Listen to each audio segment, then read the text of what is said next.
Yet let's be content and the times lament. You see the world turned upside down. So on June 11, 1776, 248 years ago, a committee of 5 people from the Continental Congress was formed to write a Declaration of Independence, to write the draft. And that group included Benjamin Franklin, Thomas Jefferson, now I've got to look at my notes, John Adams, Roger Sherman, and Robert Livingston. And the group real quickly pointed to Thomas Jefferson and said, "You write it." And so he did, over the course of 2 weeks, write the first draft. And John Adams and Benjamin Franklin made some minor changes, but it stayed pretty much intact. And then the Continental Congress debated and looked at it and talked about it for just 2 days, from July 2nd to July 4th. And then it was approved. And an unsigned version was authorized to be printed. And 200 copies were printed, and 200 people on horseback delivered those to all corners of the 13 colonies. And it was read aloud, much like we are going to do today. And they went to town squares, they went to farms, they went anywhere they could find 2 or more people and read it. And the thinking was the drafters knew they were going to be starting a revolution. And they needed people to know what was about to happen. And plus, they needed to know that people were willing to join the fight. And there was going to be a fight. And they did. The writers all came back and said, "You've got support." And so a month later, in early August, it was actually signed and enacted. But we celebrate the approval of that first draft on July 4th, and we'll read it as it was read back then. I want to quickly tell you the scholars divide the Declaration of Independence into 3 sections. It has a preamble, which will be read by our first 4 readers. And that is the part where the intent is expressed and the right to liberty is expressed. And then there are 7 sections called the grievances. And you'll notice that most of them start with the pronoun he, and they're talking to King George. And they list everything that they wanted to put on paper that he had done wrong. This is the evidence. This is the reason it was being done. And then the last paragraph is the actual declaration that will be read by Rob, and there he is. Rob Sparrow will read the actual declaration, which is the last paragraph. And then we're going to follow that with the preamble to the U.S. Constitution that Lisa Lloyd will read. That most people regard this as our country's mission statement. It's short and to the point. And then finally, like 80 years later, the Gettysburg Address was written and read by Abraham Lincoln, and Phil Maxson is going to share that with us. After that, the student string quartet from the Bayview Music Festival will play America the Beautiful. And then Peter Sims, who has a bigger voice than mine, will lead us all in God Bless America. Then it's off to picnics and neighbors and family. So thank you all for being here. And Steve, would you like to start us off?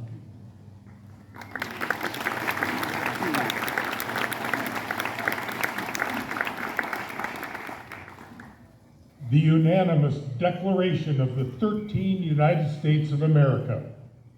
When the course of human events, it becomes necessary for one people to dissolve the political bands which have connected them with another, and to assume among the powers of the earth the separate and equal station to which the laws of nature and of nature's God entitle them. A decent respect to the opinions of mankind requires that they should declare the causes which impel them to separation.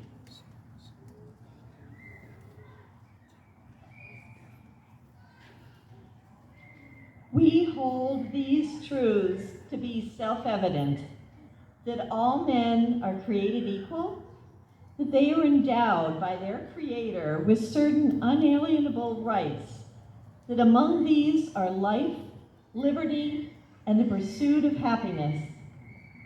That to secure these rights, governments are instituted among men, deriving their just powers from the consent of the governed. That whenever any form of government becomes destructive of these ends, it is the right of the people to alter or to abolish it, and to institute new government, laying its foundation on such principles and organizing its power in such form as to them shall seem most likely to affect their safety and happiness.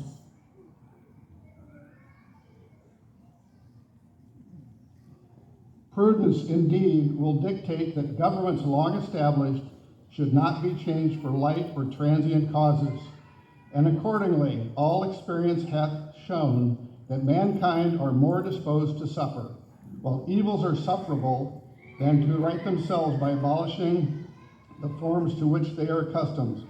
But when a long train of abuses and usurpations, pursuing invariably the same object, evinces a design to reduce them under absolute despotism, it is their right, it is their duty to throw off such government and to provide new guards for their future security.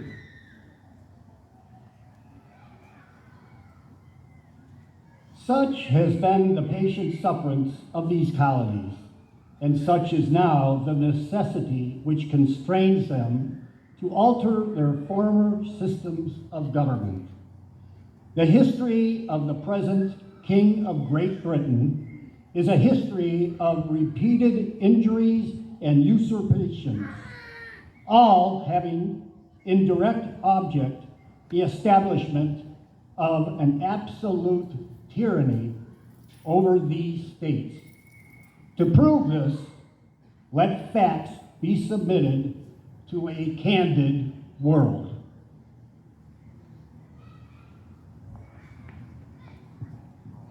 He has refused his assent to laws, the most wholesome and necessary for the public good.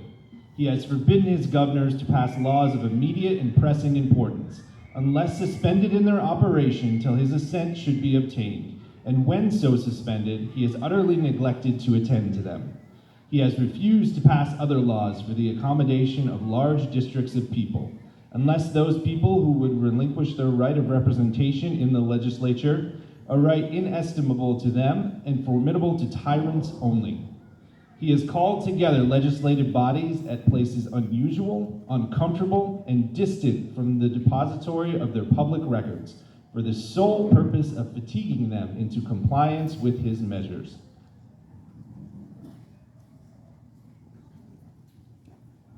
He has dissolved representative houses repeatedly for opposing with manly firmness his invasions on the rights of the people. He has refused for a long time, after such disillusions, to cause others to be elected, whereby the legislative powers, incapable of annihilation, have returned to the people at large for their exercise. The state remaining in the meantime exposed to all the dangers of invasion from without and confusions within. He has endeavored to prevent the population of these states, for that purpose obstructing the laws for naturalization of foreigners, refusing to pass others to encourage their migrations hither, and raising the conditions of new appropriations of lands.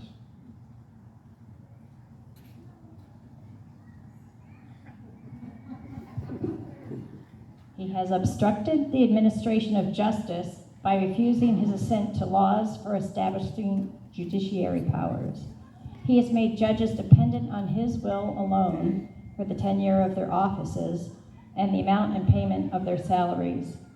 He has erected a multitude of new offices and sent hither swarms of officers to harass our people and eat out their substance. He has kept among us in times of peace standing armies without the consent of our legislatures. He has affected to render the military independent of and superior to the civil power.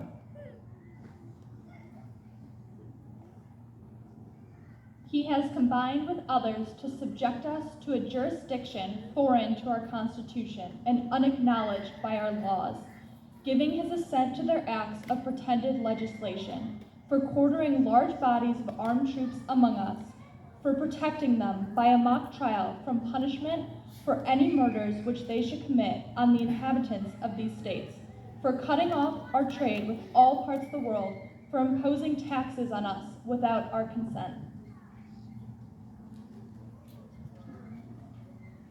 For depriving us, in many cases, of the benefits of trial by jury, for transporting us beyond seas to be tried for pretended offenses, for abolishing the free system of English laws in a neighboring province, establishing therein an arbitrary government, and enlarging its boundaries so as to render it at once an example and fit instrument for introducing the same absolute rule into these colonies, for taking away our charters, abolishing our most valuable laws, and altering fundamentally the forms of our governments, for suspending our own legislatures and declaring themselves invested with power to legislate for us in all cases whatsoever.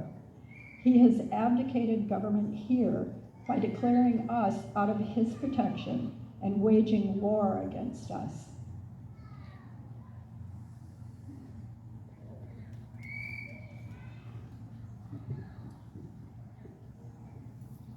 He has plundered our seas, ravaged our coasts, burnt our towns, and destroyed the lives of our people. He is at this time transporting large armies of foreign mercenaries to complete the works of death, desolation, and tyranny, already begun with circumstances of cruelty and perfidy scarcely paralleled in the most barbarous ages and totally unworthy the head of a civilized nation. He has constrained our fellow citizens taken captive on the high seas to bear arms against their country, to become the executioners of their friends and brethren, or to fall themselves by their hands.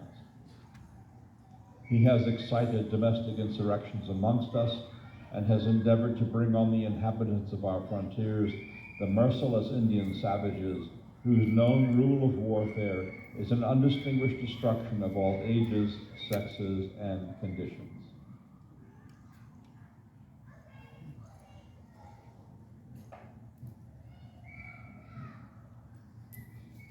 In every stage of these oppressions, we have petitioned for redress in the most humble terms.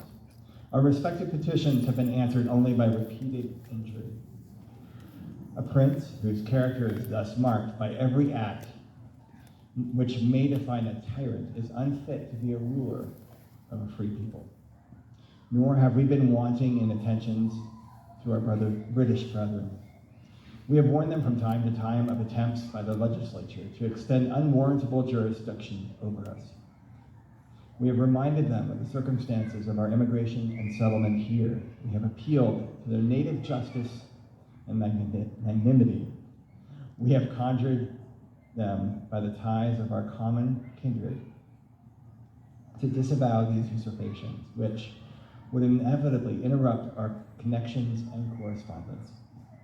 We must, therefore, acquiesce in the necessity which denounces our separation and hold them as we hold the rest of mankind, enemies in war, in peace, friends. We, therefore, the representatives of the United States of America in General Congress assembled, appealing to the Supreme Judge of the world for the rectitude of our intentions, do, in the name and by authority of the good people of these colonies, solemnly publish and declare that these united colonies are, and of right ought to be, free and independent states, that they are absolved from all allegiance to the British Crown, and that all political connection between them and the state of Great Britain is and ought to be totally dissolved, and that as free and independent states, they have full power to levy war, conclude peace, contract alliances, establish commerce, and to do all other acts and things which independent states may of right do. And for the support of this declaration, with a firm reliance on the protection of divine providence, we mutually pledge to each other our lives, our fortunes, and our sacred honor.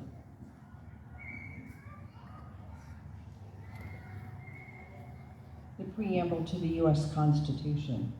The Revolutionary War was concluded in 1783. The 13 colonies became independent of England. The 13 colonies did not adopt the Constitution of these United States of America until 1787. Our celebrated Constitution begins with this preamble. We, the people of the United States, in order to form a more perfect union, establish justice, ensure domestic tranquility, provide for the common defense, promote the general welfare, and secure the blessings of liberty to ourselves and our posterity, do ordain and establish this Constitution of the United States of America.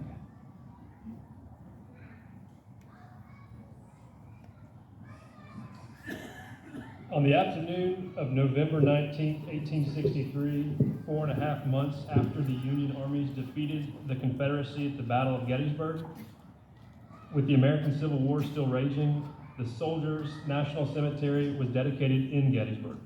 The keynote speech, which I'm about to read, was delivered by President Abraham Lincoln. It is one of the best-known speeches in American history and is known as the Gettysburg Address. 407 years ago, our fathers brought forth on this continent a new nation, conceived in liberty and dedicated to the proposition that all men are created equal. Now we are engaged in a great civil war, testing whether that nation or any other nation so conceived and dedicated can long endure. We are met on a great battlefield of that war. We have come to dedicate a portion of that field as a final resting place for those who here gave their lives that this nation might live. It is altogether fitting and proper that we should do this. But in a larger sense, we cannot dedicate, we cannot consecrate, we cannot hallow this ground. The brave men, living and dead, who struggled here, have consecrated it far above our poor power to add or detract. The world will little note nor long remember what we say here, but it can never forget what they did here. It is for us, the living, rather, to be dedicated here to the unfinished work which they who fought here have thus far so nobly advanced. It is rather for us to be here dedicated to the great task remaining before us, that from these honored dead we take increased devotion to that cause for which they gave the last full measure of devotion, that we here highly resolve that these dead shall not have died in vain, that this nation under God shall have a new birth of freedom, and that government of the people, by the people, for the people, shall not perish from the earth.